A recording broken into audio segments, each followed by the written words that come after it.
Right now, a massive wall of Arctic air is barreling towards the United Kingdom, and by Friday, temperatures in some parts of England could crash by 8 degrees in just 48 hours. That is not a typo. 8 degrees. Gone. If you live anywhere from the Scottish Highlands down to the southwest coast, what happens over the next 7 days could genuinely disrupt your daily life.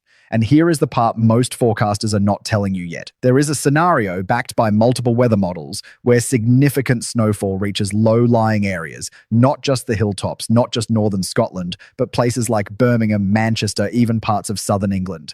Stay with me for the next few minutes because at the 5-minute mark, I am going to walk you through exactly when this cold snap hits your region, hour by hour, city by city. That is my promise to you. But first, let me show you why this particular pattern is so unusual and so dangerous for flooding, travel chaos, and energy bills. Let us start with what is happening right now, this Monday, the 9th of February, 2026. If you stepped outside this morning, you already know it is grey, it is damp, it is miserable. Persistent rain is hammering the far northeast of Scotland, with Orkney and Shetland getting battered by strong winds yet again. Most of England and Wales woke up to drizzle and low cloud. But here is your first twist. By this afternoon, the Midlands, parts of eastern England and the southeast will actually see some sunshine break through. Temperatures today will reach 10 to 12 degrees Celsius across England and Wales. That is genuinely mild for February. Enjoy it, because what is coming later this week will make today feel like spring. Now, before I get to the cold snap timeline, there is an urgent problem unfolding right now that affects millions of people. The ground across England, Wales, Scotland, and Northern Ireland is completely saturated. We have had weeks and weeks of relentless rain. The soil simply cannot absorb any more water. And guess what is arriving today? Another band of heavy rain pushing into Wales and the southwest of England. The Met Office has issued a rain warning for parts of South Wales and much of southwest England, running from midday today, Monday, all the way through to midnight. We are looking at 10 to 15 millimeters widely, with some of the worst affected spots picking up close to 30 millimeters. On already waterlogged ground, that is a recipe for flooding. If you are in Devon, Cornwall, Somerset, or South Wales, please check your local flood warnings this evening. Driving conditions tonight will be difficult, with spray on the roads and localized flooding likely across southern England as this rain pushes eastward. Now drop a comment below telling me where you are watching from. I read every single comment, and later this week, as the snow risk becomes clearer, I will be giving location-specific updates based on where you are. The more specific you are, the better I can help. Town names, postcodes, whatever you are comfortable sharing. This matters because the difference between rain and snow over the next 10 days could literally come down to 50 miles. Right, here is where it gets really interesting. Let me explain the engine driving this cold snap, because understanding it will help you prepare. The jet stream, that river of fast-moving air high up in the atmosphere, is about to do something dramatic. It is sinking southward. When it drops, it opens a door for bitterly cold Arctic air that has been sitting over Scandinavia and mainland Europe to flood straight into the United Kingdom. This is not just a brief chill. The models are suggesting this cold air will move in for at least 2 to 3 days for all areas. And for northern regions and higher ground, the cold pattern could persist for a week or even 2 weeks. Let me walk you through the timeline now, day by day, region by region. This is the part I promised you, so pay close attention. Monday and Tuesday, the 9th and 10th of February, mild but wet. Temperatures hover between 7 and 12 degrees Celsius across most of the United Kingdom. Rain will be persistent, especially across the southwest on Monday, then spreading eastward into Tuesday. Eastern Scotland gets hammered again, with strengthening winds making it feel much colder there, only around 6 or 7 degrees. The winds off the North Sea will be brutal. If you are in Aberdeen, Dundee, or Edinburgh, layer up. Everywhere else, it is just grey, damp, and gloomy. No frost risk for most, with overnight temperatures staying around 6 or 7 degrees in towns and cities. The only exception is the far northwest of Scotland, where clearer skies could allow a touch of frost and fog. Wednesday, the 11th of February. This is where the pattern starts to shift. More bands of heavy rain sweep across the country, some of it really intense. But look at the Scottish Highlands. For the first time this week, you will start to see snow falling on the higher peaks and mountain passes. That is the cold air beginning to dig in from the north. Temperatures across England and Wales still reach around 8 to 12 degrees, but it will not feel mild under thick cloud and persistent rain. Do not be fooled by the thermometer. The real feel will be significantly lower. Thursday, the 12th of February. Now the battle begins. A low-pressure system clears eastward, and behind it, the wind direction starts swinging to the north. This is the trigger. Cold air begins to pour southward across Scotland and into northern England. Hill snow becomes fairly widespread across Scotland, northern England, and parts of North Wales. We are talking about the Pennines, the Lake District, the Cairngorms, the Grampians, all seeing snow settling above around 300 metres. But here is the plot twist for Thursday. There is a genuine chance that snow briefly reaches lower levels too, even in places like Newcastle, Leeds, and parts of the Scottish Central Belt. Temperatures start to nosedive. By Thursday evening, expect single digits everywhere and low single digits further north, Friday the 13th of February. And yes, that date is not lost on me. This is when the cold snap hits full force. A northerly wind establishes itself across the entire United Kingdom, streaming Arctic air straight down from the pole. Morning temperatures could drop below freezing across large parts of Scotland, northern England, and the Midlands.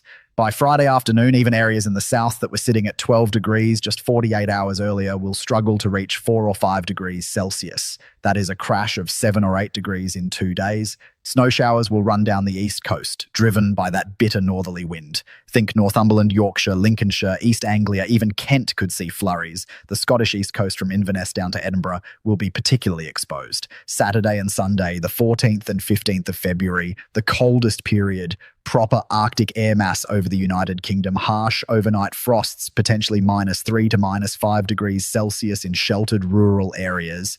Daytime highs might only reach 2 to 4 degrees in northern England and Scotland. Even London and the home counties could see maximums of only 5 or 6 degrees. And here is the detail that makes this period particularly noteworthy. The European Weather Model, the ECMWF, which is often considered the most reliable long-range model, is actually the coldest run today. It shows this Arctic plunge lasting around 48 hours before a milder sector tries to push back in from the Atlantic. Now, do not skip ahead, because what happens after that brief, mild push is potentially the biggest story of the month. And this is the 5-minute mark, so let me deliver on my promise. Multiple models, the GFS, the UKMO, and the ECMWF, are all showing that after a brief, milder interlude around Sunday or Monday, the cold air comes roaring back. And when it does, it collides with moisture-laden Atlantic weather systems. That collision is exactly what produces significant snowfall, even at low levels. The middle portion of February, roughly from the 16th through to the 20th, is shaping up to be an absolute battleground between Arctic air and milder Atlantic air. On one side of that boundary, you get heavy rain and 8 or 9 degree temperatures. On the other side, you get heavy snow and sub-zero wind chills. The difference between the two could be as little as 30 to 50 miles.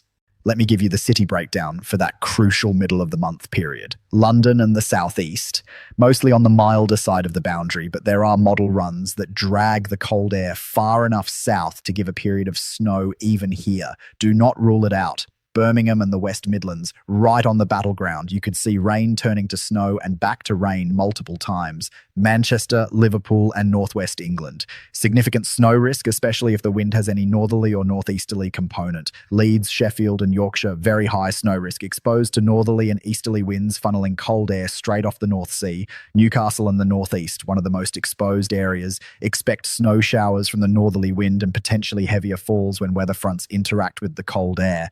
Edinburgh, Glasgow, and the Scottish Central Belt. Cold air wraps around quickly here. Snow could be significant and disruptive at times, even at sea level. Cardiff, Bristol, and South Wales. Similar to London. Mostly milder, but if the cold air undercuts far enough south, a brief but intense snowfall event is possible. Belfast and Northern Ireland. Cold air from the north and east will bring wintry showers, particularly to eastern coasts and higher ground.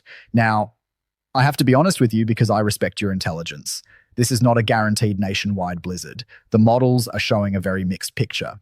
Some runs keep the milder Atlantic sectors largely away, which would mean widespread snow even to low-lying areas.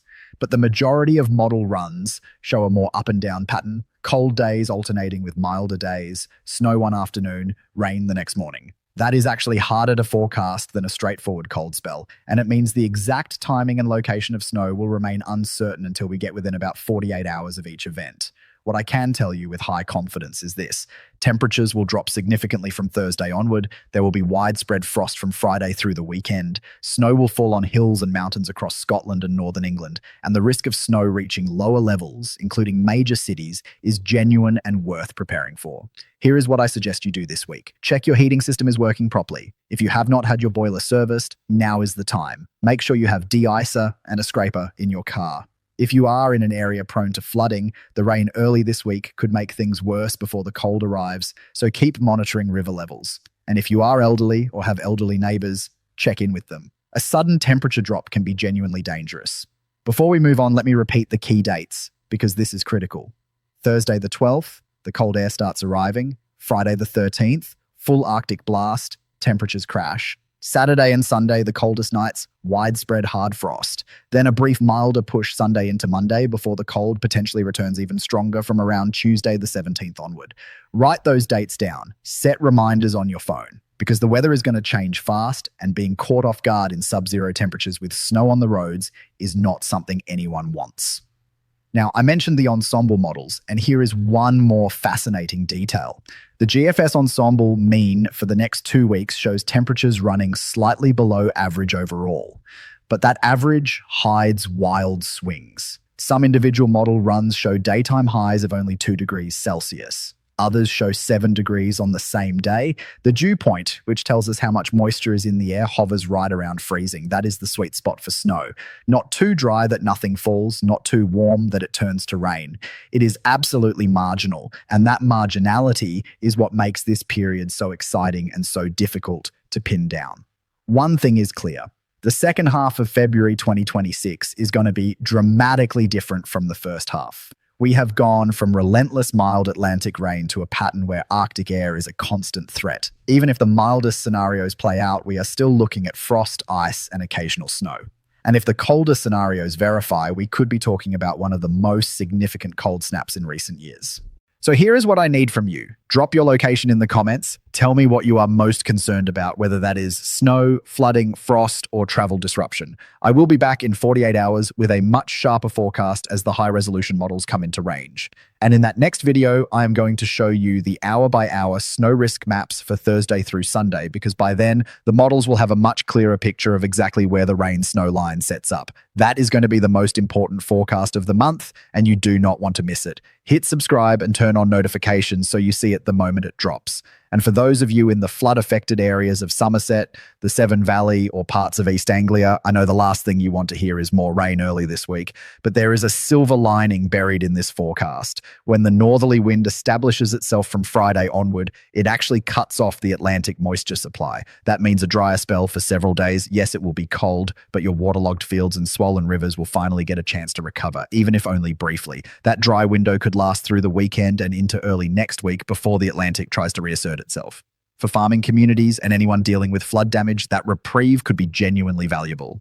Also, a word on energy. With temperatures potentially dropping below freezing for consecutive nights, gas demand across the United Kingdom will spike. Last winter, similar cold snaps pushed energy prices up noticeably within days. If you are on a variable tariff, be aware that your heating costs this coming weekend could be significantly higher than what you have been paying during this mild spell.